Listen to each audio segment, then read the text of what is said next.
Selamat sore Bapak Ibu Saudaraku yang kasih dalam Yesus Kristus.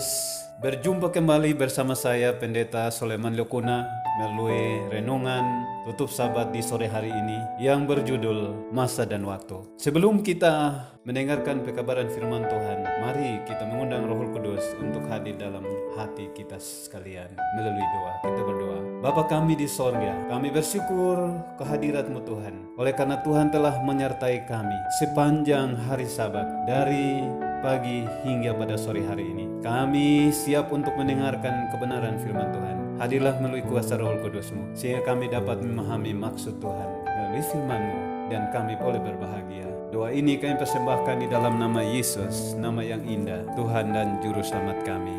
Haleluya. Amin. Selamat sore Bapak Ibu. Pekabaran firman Tuhan saat ini adalah masa dan waktu. Ayat firman Tuhan terambil dari Kisah pasal 1 ayat 7. Demikian bunyinya. Jawabnya, engkau tidak perlu mengetahui masa dan waktu yang ditetapkan Bapa sendiri menurut kuasanya.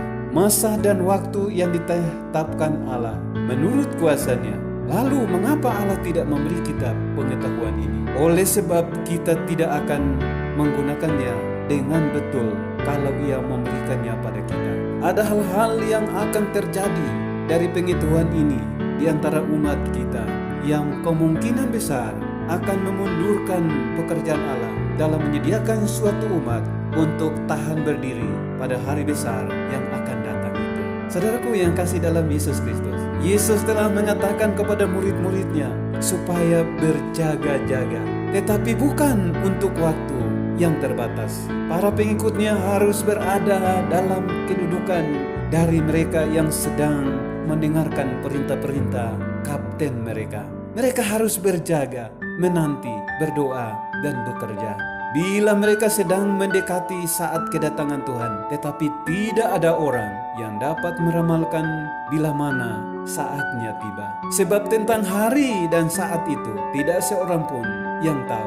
Engkau tidak dapat mengatakan bahwa Ia akan datang dalam suatu hari, 2 atau 5 tahun ke depan.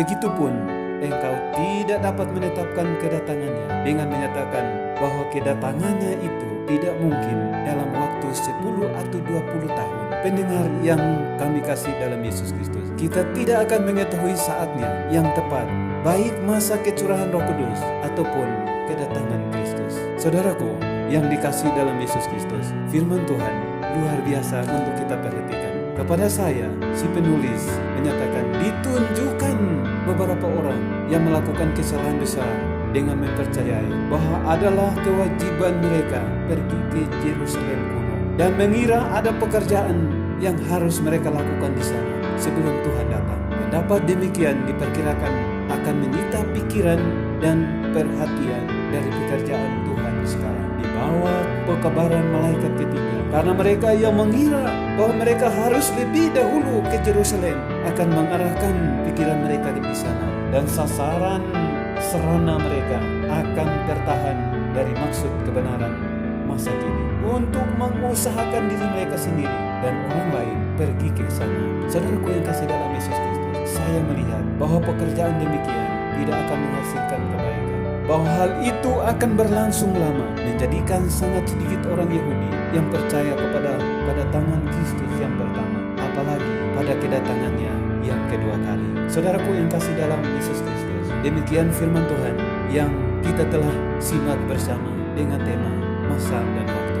Kiranya oleh Roh Kudus Tuhan dapat mempersiapkan hati dan saudara untuk menanti kedatangan Yesus yang kedua kali, sekalipun kita tidak tahu kapan waktu kedatangan Tuhan kita.